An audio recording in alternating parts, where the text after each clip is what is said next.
Question number 1 is, while walking, a patient's leg remains extended in mid walk while foot is in the air. Which nerve is involved? Option A, sciatic nerve. Option B, tibial nerve. Option C, femoral nerve. Option D, common peroneal nerve. Option E, superior gluteal nerve.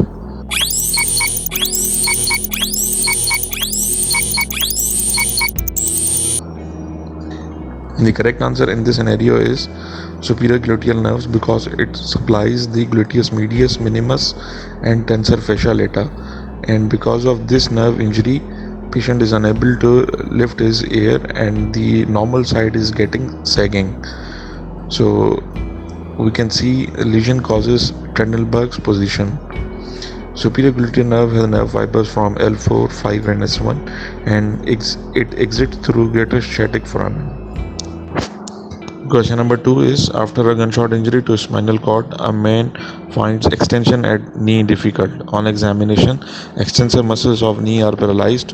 Which spinal cord segments are most likely to be involved? Option A, L2, 3. Option B, L3 and 4. Option C, L4, 5.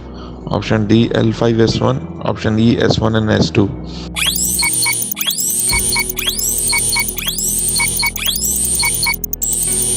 So the correct answer in this scenario is option A, because the quadriceps femoris do the extension of the knee joint and it is supplied by femoral nerve.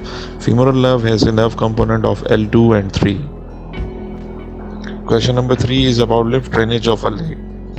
Option A, deep inguinal lymph node. Option B, superficial inguinal node, horizontal group. Option C, internal iliac nodes. Option D, vertical group of superficial inguinal nodes. Option E, external iliac nodes.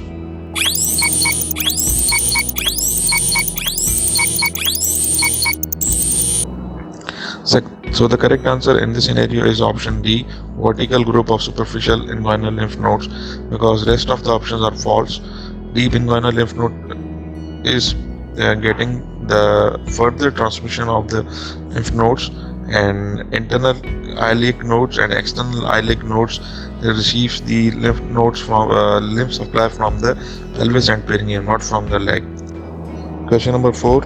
A woman in lithotomy position after a birth of her child is unable to dorsiflex a leg. Which nerve is damaged? Option A is common peroneal nerve. Option B is sciatic nerve. Option C is tibial nerve. Option D is deep peroneal nerve. Option E is femoral nerve.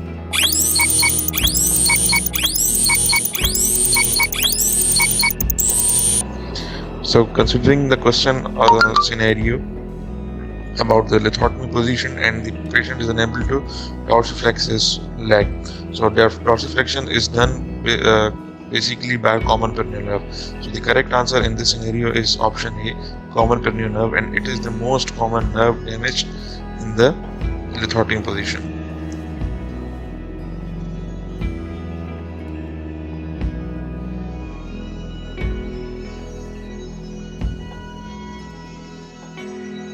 Question number 5.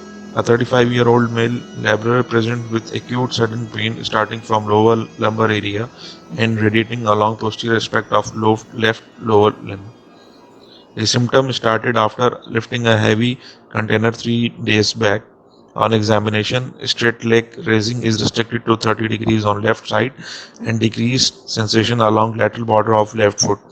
Weakness of left flexor hallucis longus and diminished ankle reflex. This patient has compression of option A, first sacral nerve root. Option B, second sacral nerve root. Option C, fourth lumbrical nerve root. Option D, fifth lumbrical nerve root. Option E is sciatic nerve.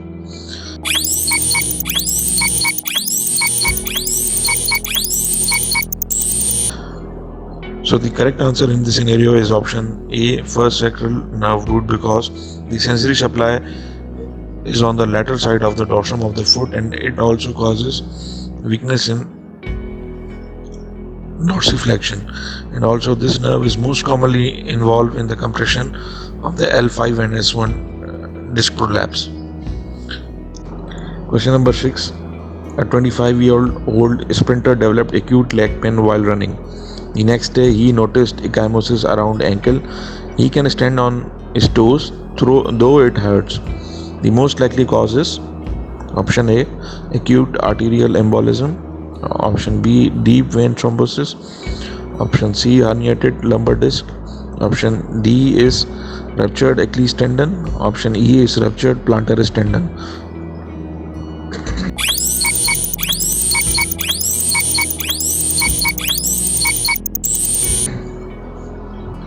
The correct answer in this scenario is option D, ruptured Achilles tendon, because there is local ecchymosis which is favoring the insertion of Achilles tendon, and the rest of options are false, because in acute arterial embolism there are other symptoms which you will be acknowledging, like decreased pulse, pallor. In deep venous thrombosis, there is usually tenderness in the whole leg, not it around the ankle.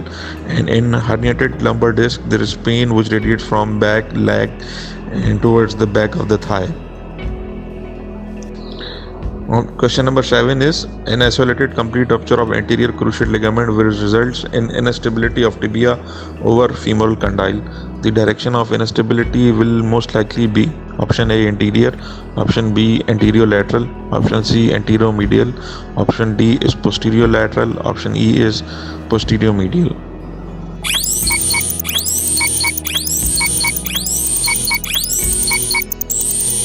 So basically this question is about asking about the function of anterior cruciate ligament, and the correct answer is in this scenario is the direction of anterior. Anterior cruciate ligament usually prevent the anterior extension of the femur on the tibial condyle, femoral condyle. In the picture you will see the functions of the anterior cruciate ligament. Question number 8 is, the following will not form the boundary of inguinal canal. Option A, lacunar ligament. Option B, external oblique aponeurosis. Option C, transversalis fascia. Option D, conjoint tendon. Option E, inguinal ligament. So this question is about the boundaries of inguinal ligament, inguinal canal, and this is very important question because in every paper they will ask from this topic. So you have to remember this.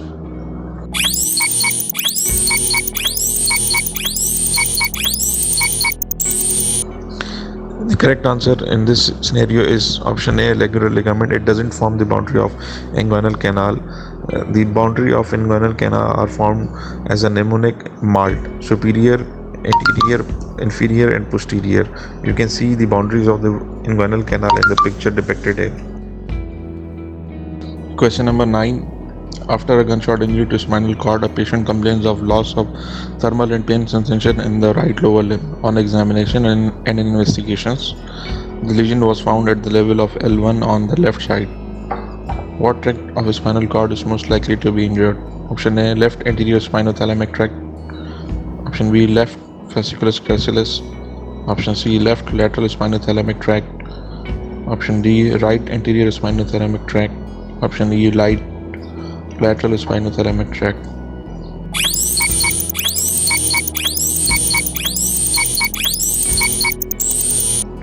So this scenario is about asking about the tract's function.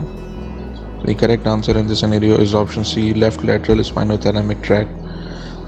Since the injury is on the left side, so the correct option will be left, and the tract which carries thermal and pain sensation is lateral spinothalamic tract.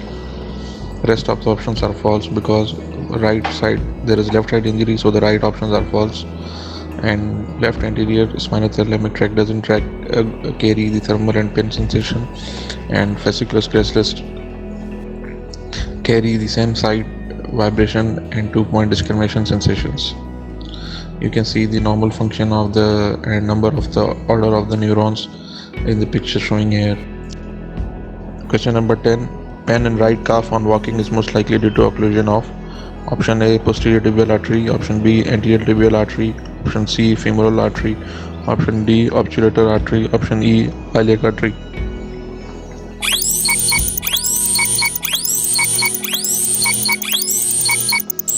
The correct answer in this scenario is option B, anterior tibial artery, because it supplies the anterior compartment of the leg, but since its origin is from the calf muscle from the back at the level of popliteus, So the compression of the calf muscles causes occlusion of anterior tibial artery, causing pain in the calf muscles while walking.